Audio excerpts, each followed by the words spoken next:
Today, I want you to think about something very specific. Have you ever drawn a face, looked at it, and felt confused? The proportions seem correct, the lines are clean, nothing is obviously wrong, and yet, the drawing feels dead, flat, lifeless, almost like a sticker stuck on paper instead of a real head that exists in space. If this happens to you a lot, I want to start by saying something important. This is not a talent problem. You are not bad at drawing. You are not missing some special gift. This is a thinking problem, and the moment you change how you think, your drawings will start to change too. Let's talk about why faces look flat in the first place. Most artists who struggle with flat faces are actually skilled in many ways.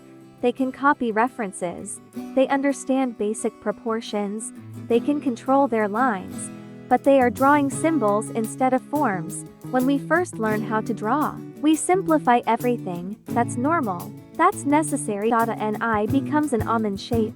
A nose becomes a line. A mouth becomes a curve. These are symbols. Symbols help us survive the beginning stages of learning. But if you keep using them, your drawings will never feel three-dimensional. Symbols don't have depth. They don't have volume. They don't exist in space. And if your thinking is flat, your drawing will be flat. So here is the first major shift you need to make. You are not drawing a face. You are drawing a head. A head is a three-dimensional object. It has volume. It has weight. It has direction in space. Before you think about eyes, noses, or mouths, you need to think about the head as a solid form. But at its simplest, the head can be broken down into basic volumes, a sphere for the cranium, and a block or wedge for the jaw. That's it. If those two forms feel solid, everything else becomes easier to place. So here's a simple exercise you should do while watching this video. Draw a sphere. Attach a simple jaw shape to no details, no features. Just ask yourself one question. Does this feel like a solid object in space? If it doesn't, adding eyes and details will not fix it. Now let's talk about one of the biggest mistakes that instantly flattens drawings. Straight lines on curved forms. If the head is a sphere, your center line cannot be straight. It must curve around the form. Straight lines flatten forms. Curved lines describe volume. Your guidelines already decide whether your drawing will succeed or fail. So here's another quick exercise. Draw a sphere. Now draw a center line wrapping around it. Then draw a horizontal line wrapping around it. If those lines feel like stickers on top of the sphere, curve them more. Now let's move on to facial features, because this is where most drawings completely lose depth. Let's start with the eyes. Eyes are not shapes. They are spheres sitting inside eye sockets. When you draw an eye as a flat almond shape, you are ignoring the skull underneath. That's why the face looks pasted on instead of not. So try this. Instead of drawing an eye, draw a sphere. That is the eyeball. Now wrap the eyelids around that sphere. No eyelashes and no outlines. Just form that a few times and notice how much more solid the eye feels. The same problem happens with the nose. A nose is not a line. It's a three-dimensional structure made of planes. There is a front plane, side planes, and a bottom plane. If you don't think in planes, the nose will always look flat or fake. So here's a useful exercise. Draw a nose using only flat surface. No curves, no shading. Just simple planes facing different directions. Now let's talk about the mouth. The mouth is not a curve across the face. It wraps around the teeth, and the teeth sit on a cylinder. That means the mouth has depth, thickness, and direction. So instead of drawing lips, draw a cylinder, wrap a mouth around it. Don't worry about beauty, worry about form. Here's something very important to understand. None of the facial features exist on their own.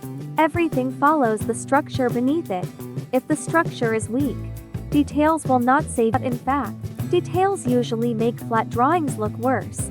Details only work when the form underneath is solid. Now let's talk about one of the most powerful concepts for fixing flat faces. Planes. Planes are simply surfaces facing different directions. Light doesn't react to outlines. Light reacts to planes. If you shade randomly, your drawing will look muddy and confused. If you shade based on planes, your drawing will look solid and intentional. Every time a plane changes direction, the value should change too. not dramatically, but clearly. Here's an exercise you should practice regularly. Draw a head using only 3 values: light, midtone, shadow. No blending and no gradient and no details. If the head reads clearly, your structure is working. Now let's talk about light. Because lighting mistakes can destroy even good construction. One of the most common problems is being afraid of contrast. So everything gets shaded a little bit. When everything is shaded a little, nothing feels three-dimensional. You need a clear light source, one direction, that creates a light side and a shadow side. The shadow side must be clearly darker.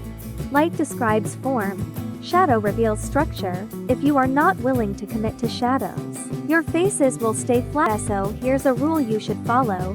Choose one light direction. Stick to it and no cheating. Now let's talk about edges. If all your edges are equally sharp, the face will look cut out, like cardboard. In reality, edges vary. Some edges are hard, some are soft, some almost disappear. The jawline is usually sharper. The cheeks transition softly. The bridge of the nose is gentle. Edge variation alone can add depth, even without adding detail. Try this exercise. Take a finished drawing. Soften half the edges. Sharpen only the important ones. Notice how the face immediately feels more three-dimensional. Now let's bring everything together with one final exercise.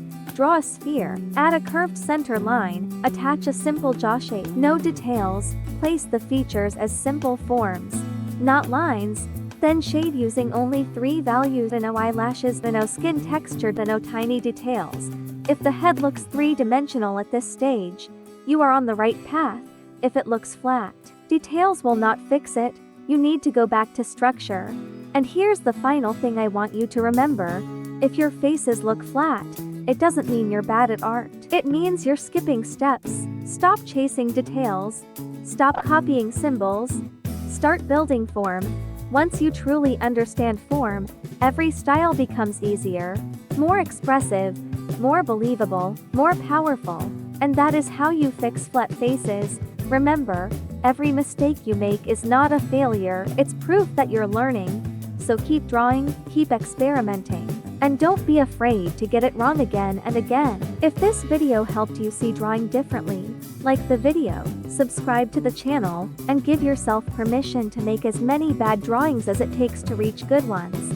Progress doesn't come from talent. It comes from repetition, from trial and error, and from showing up even when the results are messy.